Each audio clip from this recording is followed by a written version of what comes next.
السلام علیکم ورحمۃ اللہ وبرکاتہ۔ آج کے خطبہ جمعۃ المبارک میں یوم جمعہ، اہمیت، فضیلت، احکام و آداب جمعۃ المبارک کے حوالے سے گفتگو ہوگی انشاءاللہ الرحمن۔ یوم جمعہ کی اہمیت کیا ہے دین اسلام میں؟ نماز جمعہ کی اہمیت اور فضیلت کیا ہے؟ آداب جمعہ کیا ہے؟ جمعہ کے لیے جلدی آنے کا تاکیدی حکم، تحیۃ المسجد، خطبہ جمعہ کے دوران خاموش رہنے کا تاکیدی حکم، جمعہ کے روز ایک مبارک گھڑی ہوتی ہے جس میں اللہ تبارک و تعالیٰ سے جو اللہ کا بندہ مانگتا ہے اللہ وہ عطا فرماتے ہیں، قبول شدہ گھڑی۔ نماز جمعہ کے بعد نماز سنتیں وغیرہ ادا کرنا، کیا تعداد ہے ان کی؟ یوم جمعہ کے روز کے لیے یا شب جمعہ کو تہجد کے لیے، یوم جمعہ کو روزہ کے لیے مخصوص کرنا قرآن و سنت کی روشنی میں کیا جائز ہے؟ سورہ کہف کی تلاوت اور نماز فجر میں سورہ دہر، سورہ سجدہ، نماز جمعہ میں سورہ اعلیٰ، سورہ غاشیہ، اور کثرت کے ساتھ جمعہ کے دن درود و سلام کا اہتمام کرنا، درود پڑھنا نبی اکرم صلی اللہ علیہ وسلم کے اوپر۔ یہ وہ ہیں احکام و مسائل جن کے بارے میں قرآن و سنت میں کثیر تعداد میں مواد موجود ہے، رہنمائی موجود ہے۔ ہم غافل ہیں، ہم سست ہیں کہ اپنے مفادات کے لیے، اپنی ضروریات کے لیے ہر چیز کی تحقیق اور ہر چیز کو حاصل کرنے کے لیے تگ و دو کوشش یقیناً کرتے ہیں، لیکن آ جا کر اللہ کا دین ہی ایسا ہے کہ جس کو سیکھنے کے لیے، سمجھنے کے لیے، پانے کے لیے ہمارے پاس نہ ٹائم ہے، نہ احساس ہے۔ روایتی طور پر، رسمی طور پر ہم جمعہ ادا کرتے ہیں، اللہ تعالیٰ ہمارے اوپر رحم فرمائے۔ یوم جمعہ جو ہے اس کے بارے میں حدیث میں آتا ہے کہ اللہ تبارک و تعالیٰ نے یہ دن جو ہے یہودیوں پر پیش کیا گیا، عیسائیوں پر پیش کیا گیا، ان دونوں اقوام نے انکار کیا۔ یہودیوں نے اپنے لیے ہفتہ کا دن اور عیسائیوں نے اپنے لیے اتوار کا دن پسند فرمایا۔ تو امت محمد صلی اللہ علیہ وسلم کو اللہ تبارک و تعالیٰ نے یوم جمعہ عنایت فرمایا۔ یہ یوم جمعہ جو ہے روحانی دن ہے، ہفتہ میں 7 دنوں میں ایک دن خصوصی طور پر اللہ کے ساتھ تعلق جوڑنے کا دن ہے، خصوصی طور پر اللہ تعالیٰ کی عبادت کا دن ہے، خصوصی طور پر اس میں کئی اہتمام کرنا ہوتے ہیں جن کے لیے قرآن و سنت میں تعلیمات موجود ہیں۔ تو اللہ تبارک و تعالیٰ نے یہ دن جو ہے امت محمد صلی اللہ علیہ وسلم کو عنایت فرمایا۔ آئے تو ہم سب کے سے آخر میں ہیں، لیکن روز قیامت ہم سب سے پہلے ہوں گے، امت محمد صلی اللہ علیہ وسلم جنت میں جانے کے لیے، جنت میں داخلے کے لیے۔ رسول اکرم صلی اللہ علیہ وسلم نے فرمایا، خیر یوم طلعت علیہ الشمس یوم الجمعہ، سب سے بہتر دن جس کا سورج طلوع ہوا وہ جمعہ کا دن ہے، دنوں میں سب سے بہتر دن۔ یہ حدیث صحیح مسلم میں ہے۔ دوسری حدیث میں ہے، خیر یوم طلعت فیہ الشمس یوم الجمعہ، سب سے بہتر دن جس کا سورج طلوع ہوا وہ جمعہ کا دن ہے۔ ان من افضل ایامکم یوم الجمعہ، تمہارے دنوں میں سب سے افضل دن جو ہے وہ جمعہ کا دن ہے۔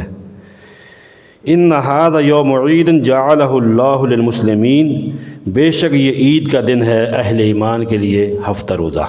جمعہ کا دن جو ہے اس کو یوم عید بھی کہا گیا ہے۔ وفی روایہ ان یوم الجمعۃ سید الایام واعظمها عند اللہ وهو اعظم عند اللہ من یوم الاضحی و یوم الفطر فیہ 5 خلال۔ بے شک یوم جمعہ کا جو دن ہے یہ دنوں کا سردار دن ہے، دنوں کا سردار دن جو ہے وہ جمعۃ المبارک ہے۔ اللہ تعالیٰ کے ہاں اس کا بڑا مرتبہ ہے، بڑا ہی مقام ہے، یہاں تک کہ یہ دن یوم الاضحیٰ یوم الفطر عیدین کے دنوں سے بھی افضل دن ہے اللہ تعالیٰ کے ہاں۔ وَأَعْظَمُهَا عِنْدَ اللَّهِ، اللہ کے نزدیک یوم جمعہ کے دن کی فضیلت اہمیت عیدین کے دنوں سے بھی زیادہ ہے، اس لیے کہ اس دن آدم علیہ السلام کو پیدا فرمایا گیا، اسی دن انہیں جنت میں داخل کیا گیا اور اسی دن ہی انہیں زمین پہ بھیجا گیا اور اسی دن ہی ان کی توبہ قبول کی گئی اور اسی دن ہی ان کی موت آئی۔ جمعہ کے دن ہی ایک گھڑی ایسی ہے جس میں جو مانگا جائے جائز طریقے سے، قطع رحمی یا ایسا سوال نہ ہو جو ناجائز ہے، جائز دعاؤں کو، حاجات کو اللہ جو مانگتا ہے اللہ عطا کرتے ہیں۔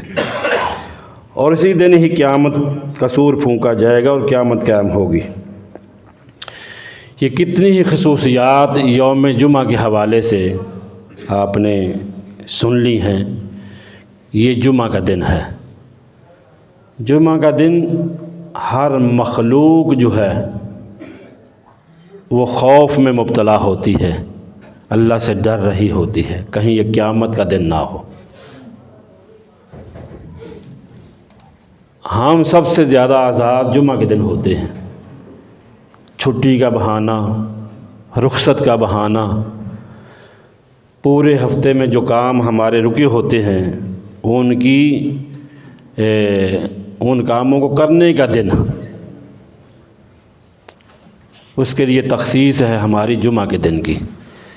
یہ نہیں کہ یہ یوم جمعہ جو ہے عبادت کے لیے خیر کے کام، بھلائی کے کام کچھ کر لیں گے، یا کم از کم وہ کام جو قرآن و سنت کی روشنی میں ثابت شدہ ہیں ان کو بر وقت ادا کر لیں گے، الا ماشاء اللہ۔ نماز جمعہ کی ادائیگی جو ہے اس کی بہت ہی زیادہ تاکید ہے۔ قرآن مجید میں اللہ تبارک و تعالیٰ نے ایک سورہ مبارکہ نازل فرمائی جس کا نام ہی سورۃ الجمعہ رکھا ہے، سورۃ الجمعہ،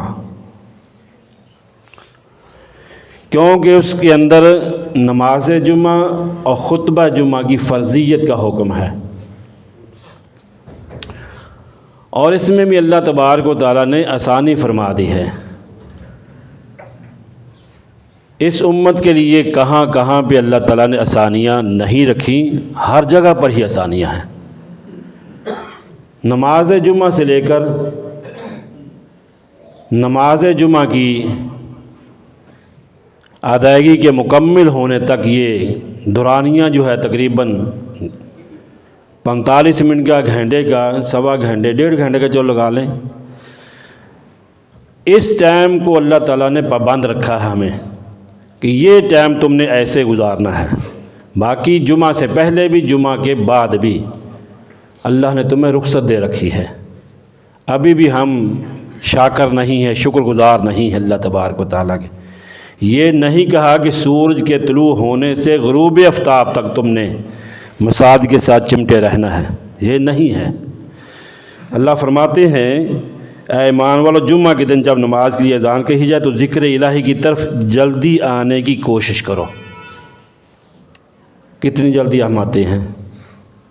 جب امام مصلی پہ کھڑا ہوتا ہے، جماعت کھڑی ہو جاتی ہے یا ہونے والی ہوتی ہے، اس وقت ہم مسجد کی طرف دوڑے لگا رہے ہوتے ہیں، بار بار گھڑی کی طرف دے رہے ہوتے ہیں، بار بار۔ کب اختتام ہوتا ہے خطبہ جمعہ کا؟ اللہ تبارک و تعالیٰ تو کہہ رہے ہیں فَسْعُوا إِلَىٰ ذِكْرِ اللَّهِ، خطبہ کی طرف. اِلَىٰ ذِكْرِ اللَّهِ علم نے خطبہ کہا ہے. دوران خطبہ ذکر الہی کرنا بھی ممنوع ہے. خود کچھ احباب ایسے ہیں جو خطبہ جمعہ کے دوران خطبہ بھی سن رہے ہوتے ہیں، ساتھ ذکر بھی کر رہے ہوتے ہیں. دوران خطبہ تسبیح پڑھنا، درود شریف پڑھنا بھی جائز نہیں ہے. اِلَىٰ ذِكْرِ اللَّهِ، امام کا جو خطبہ ہے اس کی طرف جلدی آئیں، نماز کی طرف جلدی آئیں. فَاسْعُوا إِلَىٰ ذِكْرِ اللَّهِ، اللہ کے ذکر یعنی جو خطبہ جس میں اللہ کا ذکر نصیحت ہو رہی ہے اس کی طرف جلدی کریں. وَذَرُوا الْبَيْعَ، بزنس کاروبار کو چھوڑ دیں. اللہ تبارک و تعالیٰ تو کہہ رہے ہیں کہ جب اذان کہی گئی ہے نماز جمعہ اور خطبہ جمعہ کی طرف آنا ہے، کاروبار کو چھوڑ دینا ہے. ہمارا کاروبار جو ہے شروع ہی اس وقت ہوتا ہے جب نماز جمعہ کے لیے اذان کہی جاتی ہے.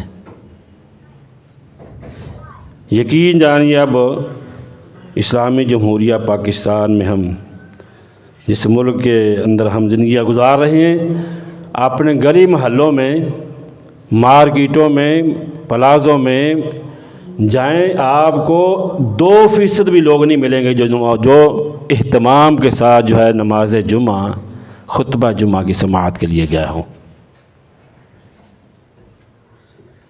انا للہ و انا الیہ راجعون. اس قدر ہم غافل ہیں، بے خبر ہیں، احساس ہی نہیں. ہر چیز کا ہم نے ٹائم تعین کیا ہے، وہاں جانا، وہاں سے آنا، وہاں جانا، وہ کرنا، یہ کرنا، وہ کرنا. صبح سے لے کر شام تک ہر چیز کا ٹائم متعین ہے. نہیں ٹائم متعین کیا تو اللہ کی عبادت کے لیے نہیں ہے. اللہ تعالیٰ کے احکامات پر عمل کرنا، اس کے لیے ٹائم رکھا ہی نہیں ہے کہ میں نے مارکیٹ میں جانا ہے، اس ٹائم میں نے جمعہ پڑھنا ہے، جمعہ کی فراغت اس ٹائم ہوگی، ہے ہی شیڈول میں ہی نہیں ہے. کتنی غفلت ہے. وَذَرُوا الْبَيْعَ، چھوڑ دیں کاروبار کو.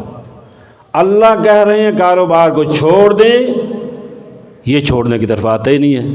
تو بتلائیں جب اللہ نے کہا ہے چھوڑ دیں، جب نماز جمعہ خطبہ جمعہ کے لیے تمہیں اذان کی آواز پہنچے چھوڑ دیں، تو اب چھوڑا نہیں. اب جو بزنس کیا ہے اس دوران میں وہ آپ کے لیے کیا وہ حلال ہے؟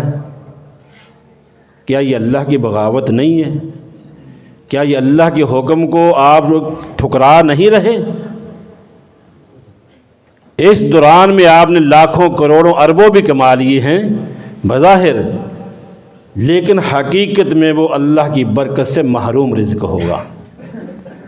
حقیقت میں وہ رزق جو ہے بظاہر جو تمہیں درم و دینار نظر آ رہے ہیں، یا جو بھی تم نے آسانیاں سمیٹ لی ہیں بظاہر دنیاوی لحاظ سے، وہ سب کے سب خیر و برکات سے محروم ہوں گے، اس لیے کہ آپ نے اللہ کے حکم کو ٹھکرایا ہے.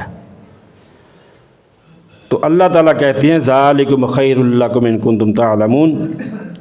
اگر تم بزنس کاروبار دفتر بند کر کے نماز جمعہ خطبہ جمعہ کی طرف آ جاتے ہو تو اللہ کہہ رہے ہیں ذالکم خیر لکم ان کنتم تعلمون، یہ تمہارے لیے بہتر ہوگا.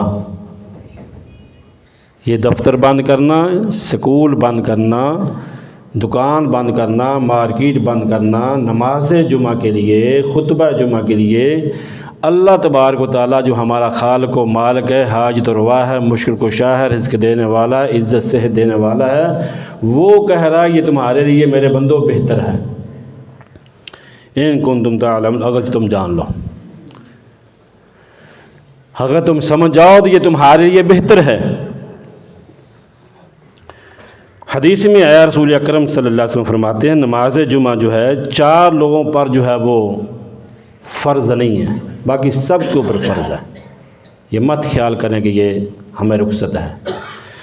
جو 4 لوگ مستثنا ہیں جن کے اوپر فرض نہیں ہے، وہ غلام ہے. غلاموں کا اب دور ہی نہیں رہا.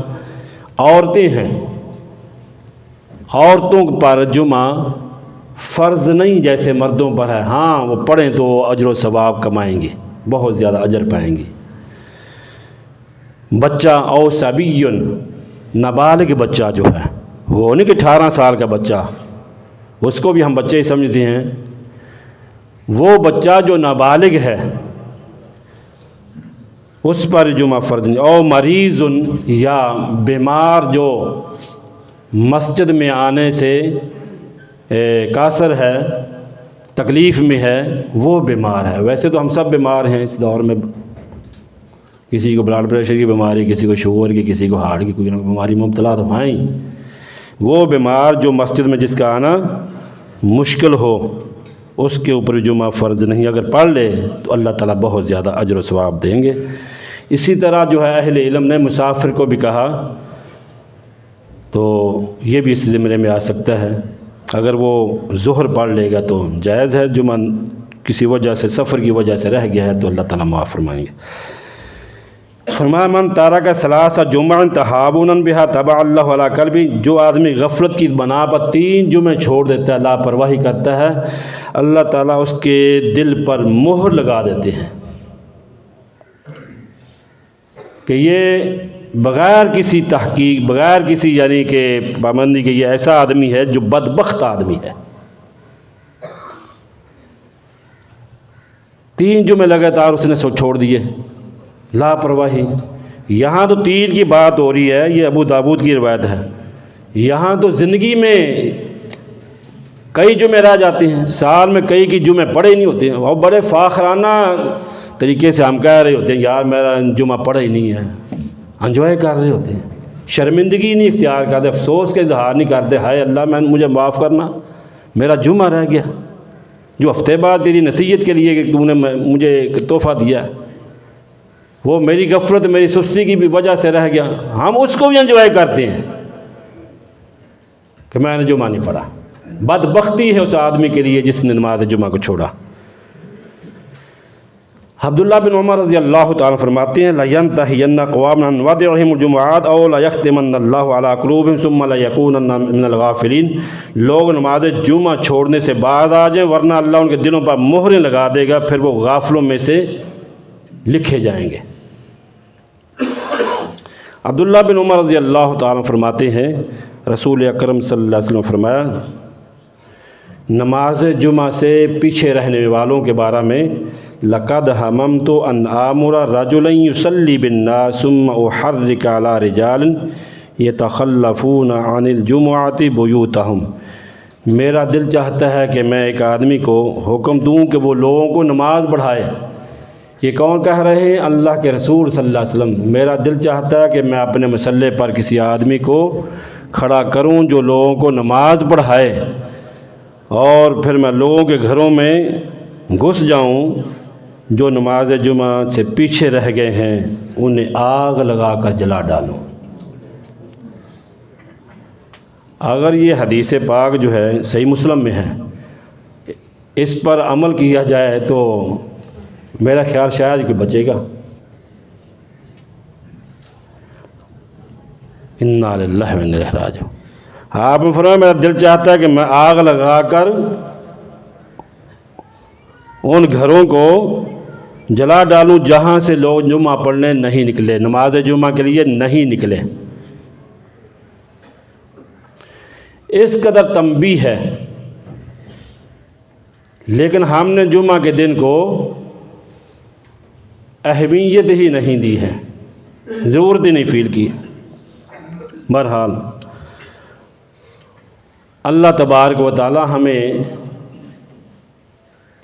ان سستیوں سے، ان کوتاہیوں سے نکلنے کی توفیق دے اور ہم صحیح معنوں میں اللہ کے بندے بنیں، اور جو ہدایات ہیں ان کے مطابق یوم جمعہ اس کو ہفتہ روزہ گزارنے کی توفیق دے۔ آداب جمعہ کیا ہے؟ فرمایا آداب جمعہ میں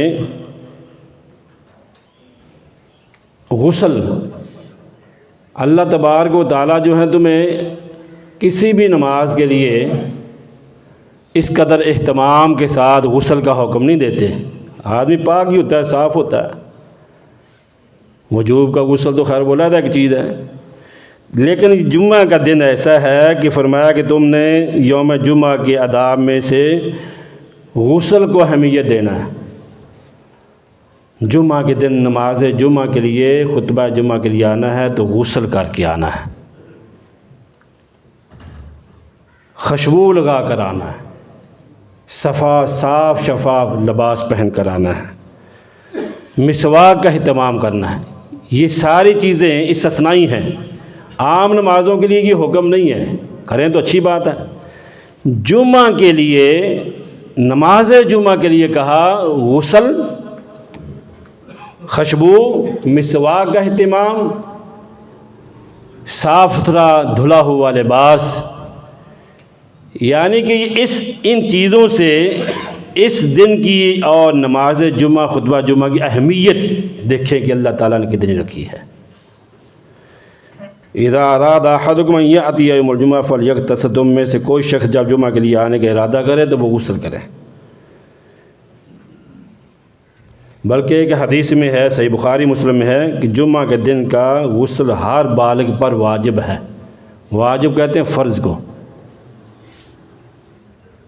ہفتہ روزہ اپنے جسم کی صفائی، ناخن، بالوں کی کٹوائی، زیر ناف، بغلیں، حجامت کا اہتمام کرنا، صرف نہانا ہی نہیں ہے، حجامت ہونے والی ہے، ناخن اترنے والے، ان کا بھی اہتمام کرے۔ صحابہ کا عمل تھا، یہ معمول تھا۔ ہمارے ہیں یہ نئی جنریشن کے اکثر میں سے دیکھیں آپ کے ناخن اتنے بڑے بڑے ہوتے ہیں، پتہ نہیں یہ چوستی ہیں ان کو کیا، وہاں سے ان کو وٹامن ڈی ملتا ہے وہاں سے۔ ناخن چھریوں کی طرح رکھے ہیں، خاص کر یہ بچیاں۔ یہ ایک ٹیکنیکل کام کرنے والی ہماری قوم، جو انہوں ناخنوں سے وہ اوزاروں والا کام لیتے ہیں۔ قرآن و حدیث کہتا ہے کہ اس میں غلاظت ہے، نجاست رہتی ہے، نہ آدمی کے ہاتھ پاک نہیں ہوتے، صاف نہیں ہوتے۔ اب تو تمہاری سائنس بھی یہ کہتی ہے کہ آخر آدمی ناخن کٹوائے وقت پر اور ہاتھ دھو کر کھائے تو 90-80% بیماریاں معدے کی ویسے ہی ختم ہو جاتی ہیں۔ اللہ کے نبی صلی اللہ علیہ وسلم کے ہر فرمان کے اندر کئی حکمتیں ہیں۔ ہاتھ دھو کر کھانا کھائیں، صفائی رکھیں، ناخنوں کو کاٹ کر رکھیں، لبیں کٹوائیں۔ کئی ایسے ہمارے نمازی ان کی لبیں جو ہیں وہ منہ میں پڑ رہی ہیں، مونچھیں نہیں کٹوائیں گے، وہ سمجھتے ہیں کہ مردانگی اس میں ہے۔ کیا رسول اکرم صلی اللہ علیہ وسلم کو اس مسئلے کا نہیں علم تھا؟ اللہ تعالیٰ کو نہیں علم تھا کہ مردانگی کس چیز میں ہے؟ داڑھی کے چہرے پہ بال نظر نہیں آتا، منہ میں مونچھیں جو ہے وہ اندر جا رہی ہیں۔ انا للہ و انا الیہ۔ تو فرمایا کہ حجامت کا، صفائی ستھرائی کا خیال رکھنا، خوشبو لگانا، کپڑے صاف ستھرے پہننا، اور فرمایا کہ جب جمعہ کے لیے آپ نے آنا ہے تو مسجد میں داخل ہونا ہے تو گردنیں نہیں پھیلانگنا۔ یہاں دونوں طرح کے لوگ جو ہیں موجود ہیں، جو سب سے پہلے آتے ہیں وہ آخر میں بیٹھتے ہیں۔ ایک تو ان کو دیواروں کے ساتھ سہارے کی ضرورت ہوتی ہے، بینک میں بل پے کرنا ہو تو گھنٹوں کے انتظار میں رہیں گے، کھڑے رہیں گے، تھکاوٹ نہیں ہوتی۔ مسجد میں آتی ان کو صوفے چاہیے، دیواروں کے ساتھ سپورٹ چاہیے، سہارے کے ساتھ بیٹھنا یہ جائز نہیں ہے، گوٹھ لگا کر بیٹھنا میں جائز نہیں ہے۔ پیچھے بیٹھیں گے یا دھوپ کا سہارا لینے کے لیے یا باہر جلدی نکلنے کے لیے، اللہ جانتا پر نجتوں پر تو اللہ تعالیٰ ہی علم رکھتے ہیں، جو بظاہر نظر آتا ہے۔ تو بہرحال جو پہلے آتے ہیں وہ پیچھے بیٹھتے ہیں، جو بعد میں آنے والے وہ گردنیں پھلانگتے ہوئے آگے آنے کی کوشش کرتے ہیں۔ جو بعد میں آئے ان کو پیچھے جگہ نہیں ملتی، پھر وہ آگے جگہ خالی آگے چلتے ہیں۔ تو وہ آگے آئے گا تو کیا کرے گا؟ صفوں کے سے گزر کر ہی آئے گا نا، دیوار گردنیں پھلانگتا ہوا ہی آئے گا نا، خود بھی گنہگار ہوگا، دوسروں کو بھی ڈسٹرب کرے گا۔ ہم نے اس کو دین سمجھے ہی نہیں ہے، بس ٹھیک ہے جی یہ ہوٹل ہے، مسجد نہیں ہے، ہوٹل ہے، جیسے جہاں سیٹ ملتی بیٹھ جاؤ۔ یہ دین ایسا صاف ستھرا ہے، اس میں ہر چیز کے بارے میں اللہ تعالیٰ ہمیں رہنمائی دی ہے۔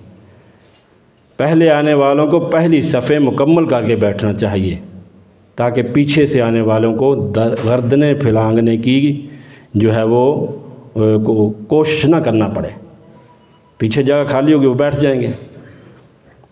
تو پہلے آنے والوں کو بھی صفیں بنا کر بیٹھنا چاہیے اور بعد میں آنے والوں کو بھی آگے آنے کی کوشش نہیں کرنی چاہیے۔ آپ کی حاضری جو ہے وہ تو خطبہ جمعہ جب شروع ہوا تھا رجسٹرار فرشتوں نے بند کر دیے تھے۔ اللہ اکبر۔ سنت کے مطابق جو جمعہ ادا کرتا ہے اللہ ایک ہفتے کے گناہوں کو معاف فرما دیتے ہیں۔ یہ ساری چیزوں پر عمل کریں، اور بلکہ حدیث میں کہ 3 دن زیادہ 10 دنوں کے گناہوں کو اللہ معاف فرماتے ہیں۔ سبحان اللہ سبحان اللہ۔ وفضل الثلاثۃ ایام، صحیح مسلم کی روایت ہے۔ دوسرے جمعہ تک کے گناہ معاف کر دیے جاتے ہیں، مزید 3 دن کے گناہ بھی اللہ معاف فرماتے ہیں۔ حدیث میں ہے من غسل یوم الجمعۃ واغتسل وبکر وابتکر ومشى لم یرکب ودنا من الامام، جس شخص نے جمعہ کے دن غسل کیا، اول وقت جو ہے نماز جمعہ خطبہ جمعہ کی ادائیگی کے لیے آیا اور چل کر آیا، چل کر آنے میں اجر بہت زیادہ ہے۔ جو دور سے ہے سواری پر آیا وہ اجر سے محروم نہیں رہے گا۔ امام کے قریب بیٹھ کر غور سے خطبہ سنا، امام کے قریب مطلب کیا؟ پہلی صفوں میں امام کے قریب بیٹھ کر غور سے خطبہ سنا۔ اگر وہ اپنی تسبیح پڑھ رہا ہے تو غور سے تو نہیں سن پائے گا، اور اس دوران کوئی اس نے لغو حرکت بھی نہیں کی ہے، کسی سے نہیں کہا یا تھوڑی سی جگہ مجھے دینا، ادھر تھوڑے سے ہو جائے، اشارتاً۔ حدیث سے میں آپ کو ثابت کروں گا اشارہ کرنا بھی منع ہے، صفوں کو درست کرنا بھی منع ہے، آگے ہو جائے پیچھے ہو جائے سائڈ کر، یہ ساری چیزیں منع ہے، ممنوع میں آتی ہیں یہ ساری چیزیں۔ کوئی حرکت نہیں کی تو اسے ہر قدم پر 1 سال کے روزوں اور 1 سال کے قیام کا اجر ملے گا۔ قدم قدم پر نیکیاں، قدم قدم پر نیکیاں۔ اللہ اکبر۔ یہ کب ملے گا؟ جب سنت کے مطابق تمام احکام و مسائل پر عمل پیرا ہوں گے، قدم قدم پر۔ کان بکل خطوۃ اعمال سنۃ اجر صیامہ و قیامہ، ابو داود ابن ماجہ کی یہ روایت ہے۔ فرمایا کہ 1 قدم پر 1 سال کے روزے اور 1 سال کا قیام۔ سبحان اللہ، کتنی اللہ تعالیٰ نے ہمارے لیے آسانیاں رکھی ہیں۔ تم میرے پیغمبر کی سنتوں پر عمل کرتے ہوئے آؤ، تمہیں اجر عظیم سے واپس لوٹاؤں گا۔ تم میرے محبوب صلی اللہ علیہ وسلم کی تعلیمات پر عمل کرتے ہوئے آؤ، نماز جمعہ خطبہ جمعہ کے لیے وہ طریقہ اپناؤ جو میرے پیغمبر نے تمہیں دیا ہے، میں اللہ تمہیں اتنا اجر دوں گا، اتنا اجر دوں گا کہ قدم قدم پہ بدلے روزوں کا ثواب، قیام کا ثواب مل رہا ہے۔ سبحان اللہ سبحان اللہ اکبر۔ جب جمعہ کے لیے جلدی آنے کے بارے میں کہا گیا کہ تم جب امام خطبے کے لیے کھڑا ہوتا ہے اس سے پہلے ہی فرشتے جو ہے مساجد کے گیٹوں پر، مین گیٹوں پر کھڑے ہو جاتے ہیں، حاضری لگاتے ہیں، میری اور آپ کی حاضری لگ رہی ہوتی ہے۔ جو اول وقت آ رہے ہوتے ہیں اونٹ کی قربانی کا سوا، اونٹ کی قربانی کا سوا، اونٹ کم از کم اس دور میں میرا 5 لاکھ سے کم تو نہیں ہوگا، اونٹ کی قربانی کا سوا۔ بعد میں آنے والے گائے کی قربانی، پھر تیسرے نمبر پر مینڈا بکرا، جو سب سے اخیر میں آئے اس کے لیے مرغی کی انڈے کا صدقے کا ثواب۔ جب جمعہ کا خطبہ شروع ہوا تو کتابیں فرشتوں نے رجسٹر اپنے بند کر دیے، اب رجسٹر بند ہو گیا۔ اس سے پہلے جو لوگ آئے تھے انہوں نے وہ اجر و ثواب پا لیا جو اللہ کے رسول صلی اللہ علیہ وسلم نے ہمیں بتلایا تھا۔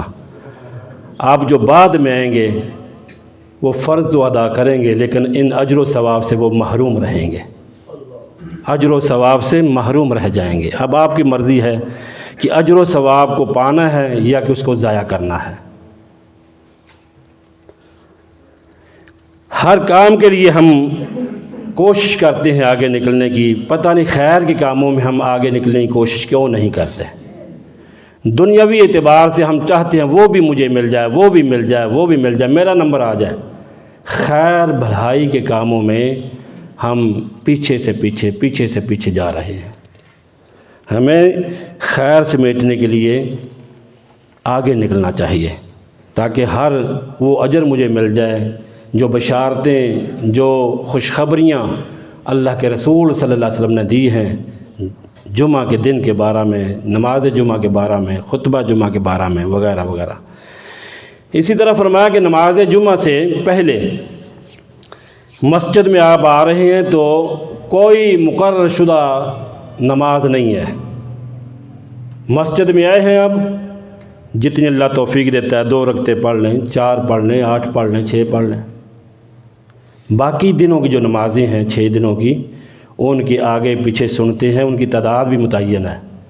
جمعہ کے لیے پہلے تعداد متعین نہیں ہے باقی دنوں کی بنسبت۔ اس میں یہ ہے کہ جتنی اللہ توفیق دے آپ پڑھ لیں اور ممبر کے قریب، امام کے قریب، خطیب کے قریب ہو کر نماز خطبہ جمعہ کی نصیحت جو ہے وہ سنیں۔ اگر دوران خطبہ آپ آتے ہیں تو پھر فرمایا کہ یخطب فقال صلی قال لا قال فصلی رکعتین۔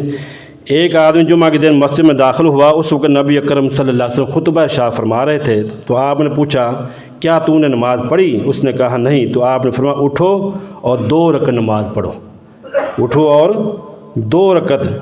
دوسری حدیث میں اذا جاء احدکم یوم الجمعۃ والامام یخطب فلیرکع رکعتین ولیتجوز فیہما۔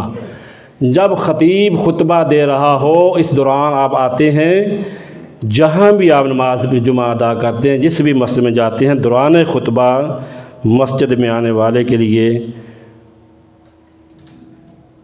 نماز 2 رکعتیں پڑھے بغیر بیٹھ جانا یہ جائز نہیں ہے، یہ حکم ہے۔ یہ تحیت المسجد کے 2 نفل ہوتے ہیں اور یہ سمجھیں کہ یہ واجب ہیں، یعنی جو جس چیز میں اللہ کے نبی صلی اللہ علیہ وسلم کا حکم پایا جائے نا وہ واجب ہوتی ہے۔ آپ نے اس کی بڑی ہی تاکید فرمائی ہے کہ مسجد میں اگر آپ بیٹھنا ہے عام حالات میں بھی، خطبہ جمعہ کے دوران بھی، تو 2 رکعتیں پڑھے بغیر نہیں بیٹھنا۔ یہاں 20 لوگ اگر میں کہوں جی آپ کھڑے ہوں، مجھے پتہ ہے جس نے 2 رکعتیں نہیں پڑھی ہیں، سنت کے خلاف عمل ہے۔ دوران خطبہ آتے ہیں 2 رکعتیں پڑھ کر پھر بیٹھا کریں۔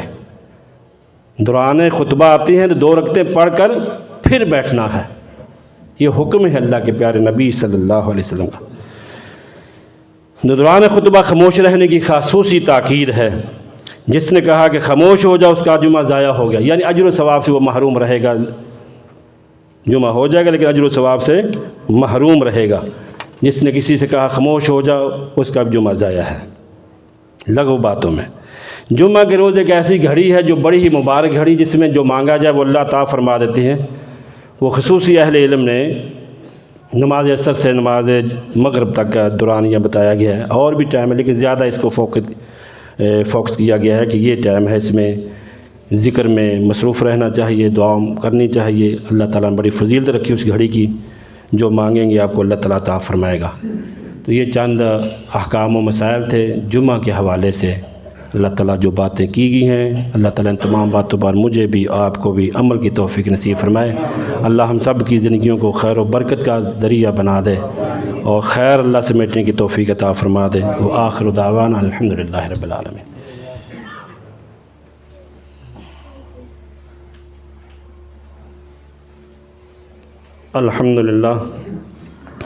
الحمدللہ نحمدہ ونستعینہ ونستغفرہ ونعوذ باللہ من شرور انفسنا ومن سیئات اعمالنا من يهده الله فلا مضل له ومن يضلل فلا هادي له اشهد ان لا اله الا الله وحده لا شريك له واشهد ان محمدا عبده ورسوله اما بعد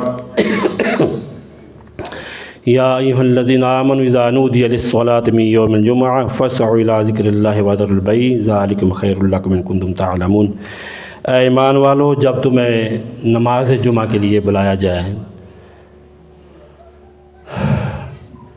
اور اللہ کے ذکر کی طرف، تو دوڑتے ہوئے اللہ کے گھروں کی طرف پلٹ آئیں، خرید و فروخت، لین دین کے معاملات کو چھوڑ دیں۔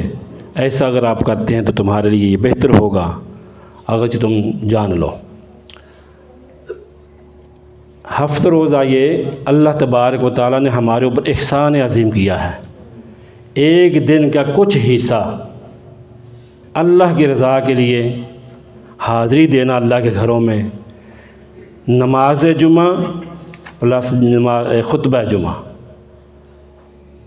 اس میں بہت بڑا لمحہ فکریہ ہے کہ ہمارے کیلنڈر بھی اور ہمارے جو مساجد کے اندر اویزا ہوتے ہیں بورڈ، وہاں بھی نماز جمعہ کا ٹائم لکھا جاتا ہے، خطبہ جمعہ کا ٹائم نہیں لکھا جاتا۔ بہت بڑا لمحہ فکریہ ہے۔ ہونا تو یہ چاہیے تھا کہ آغاز خطبہ کب ہوتا ہے، اختتام کب ہوتا ہے، دونوں ٹائم آنے چاہیے تھے۔ یعنی یہ چیز یہ ہے سمجھ میں آتی ہے کہ نماز جمعہ کی اہمیت ہے، خطبہ جمعہ کی اہمیت نہیں ہے، نعوذ باللہ استغفر اللہ۔ اور ہمارے ذہنوں میں تقریباً چیز یہی پیدا ہو چکی ہے، فَاسْعُوا إِلَىٰ ذِكْرِ اللَّهِ والی بات نکل چکی ہے۔ خطبہ جمعہ کی وجہ سے ہی اللہ نے 2 رکعتوں کی تخفیف دی ہے۔ نماز ظہر میں 4 رکعتیں پڑھتے ہیں، جمعہ والے دن 2 رکعتیں پڑھتے ہیں۔ وہ لوگ جو جمعہ پڑھیں گے، جو خطبہ کی سماعت کریں گے، ہم نے سمجھا صرف 2 رکعتیں ہی ہیں، وہ رکوع میں پکڑ لو، تشہد میں بیٹھ جو ہو گیا جمعہ۔ بھائی نماز جمعہ، خطبہ، نصیحت امام کی، یہ 2 چیزیں ہیں۔ اور کتنی حدیث میں نے آپ کے سامنے بیان کی ہیں خطبہ جمعہ کی اہمیت کے حوالے سے، قریب بیٹھنے کے حوالے سے کتنی چیزیں بیان کی ہیں۔ کیا وہ ایسے ہی ہیں بس؟ آپ کی عقل میں سب کچھ موجود ہے؟ تو جو لوگ نماز جمعہ کو ہی اہمیت دیتے ہیں، خطبہ مسنونہ کو اہمیت ہی نہیں دیتے، ان کو سوچنا چاہیے اس بارے میں کس قدر ہماری لگاؤ ہے دین کے ساتھ۔ امام کے 2 منٹ اوپر ہو جائیں تو ہمیں جو ہے وہ گردنیں اٹھانا شروع ہو جاتے ہیں، اور زندگی کی یہ عادت بنا رکھی کہ میں نے تو نماز جمعہ کی دوسری رکعت میں ملنا ہے، میں نے جماعت کھڑی ہوگی 1:30 بجے تو وہاں اس وقت میرا مسجد میں اندر ہوگا، پہلے نہیں جاؤں گا۔ اس قدر غافل ہیں، اس قدر ہم دین کو ایک کھلونا سمجھ رکھا ہے۔ لہذا پہلے ہیں جہاں بھی آپ پڑھیں، میں نے کبھی نہیں پابند کیا کہ 10 آدمی ساتھ لے کر آیا کریں، میں ادھر ہی پڑھیں، جہاں مرضی پڑھیں آپ، جہاں آپ کی تسلی ہوتی ہے قرآن و سنت کے مطابق، آپ کو جہاں پہ چیز سمجھ میں آتی وہاں جائیں۔ تو خطبہ کے لیے بھی ذمہ داری ہے کہ اس کے ساتھ اس چیز کو سمجھنا چاہیے کہ یہ خطبہ عام خطبوں کی طرح یہ تقریر نہیں ہے، یہ آپ الیکشن کے ووٹ نہیں مانگ رہے، اس میں خالصتاً اللہ کے رسول کی باتیں ہونی چاہیے، خالصتاً اللہ کی باتیں، اللہ کے حبیب کی باتیں، صحابہ کے اقوال، خالص دین کی رہنمائی ہونی چاہیے، اور ہر ٹاپک کے اوپر گفتگو ہونی چاہیے ترتیب وال۔ جن چیزوں کی معاشرے میں ضرورت ہے ان چیزوں سے ممبر و محراب کو ہائی لائٹ کرنا چاہیے، اپنے عوام کو صرف قصے کہانی سٹوریوں پہ نہیں لگانا چاہیے، بلکہ ان کو سامنے علمی گفتگو رکھ کر دین کی جو بشارتیں ہیں، دین کے جو احکامات ہیں، ہر معاملہ کے بارے میں ان کی سے آگاہی دینی چاہیے۔ خطبہ کی بھی ذمہ داری ہے۔ تو اللہ تعالیٰ سے دعا ہے اللہ کریم ہمیں ہر وہ کام خیر کا کرنے کی توفیق دے جس کا اللہ کے رسول نے ہمیں حکم دیا ہے، اور ہر شر سے اللہ بچائے جہاں سے ہمیں روکا گیا ہے۔ سنت کے مطابق جمعہ کے احکام و مسائل پر عمل کی توفیق نصیب فرمائے، اور بھر وقت پہلے آنے کی کوشش کریں، اور اجر و ثواب زیادہ سے زیادہ اللہ تعالیٰ سے پائیں۔ یقین اللہ تعالیٰ اس سے آپ کو خیر کے دروازے آپ کے لیے کھولے گا۔ آخری بات ہے کہ یہ چند ماہ پہلے میں نے کتاب النکاح کے حوالے سے نکاح، منگنی، ولیمہ، طلاق وغیرہ خلا سارے احکام ترتیب و فاتقوا اللہ ما استطعتم جو اللہ نے توفیق دی اس کے حوالے سے آگاہ کیا۔ بے شمار کئی لوگوں کے نے رابطے کی اس حوالے سے، کئیوں نے مزید ان مسائل کو سمجھا اور سیکھا۔ میں سمجھتا ہوں کہ اللہ تعالیٰ اس کے اندر اور خیر ڈالے، اور اللہ اس بیان کرنے میں برکت عطا فرمائے۔ خیر جہاں سے بھی ملے لینی چاہیے قرآن و سنت کی روشنی میں۔ تو اگر آپ ترتیب وار سے آتے ہیں انشاءاللہ تعالیٰ، تو مسائل بھی انشاءاللہ ترتیب وال آپ کو انشاءاللہ تعالیٰ قرآن و سنت کی روشنی میں رہنمائی ملتی رہے گی۔ اللہ تعالیٰ توفیق نصیب فرمائے۔ سبحان ربک رب العزت عما یصفون وسلام علی المرسلین والحمد للہ رب العالمین۔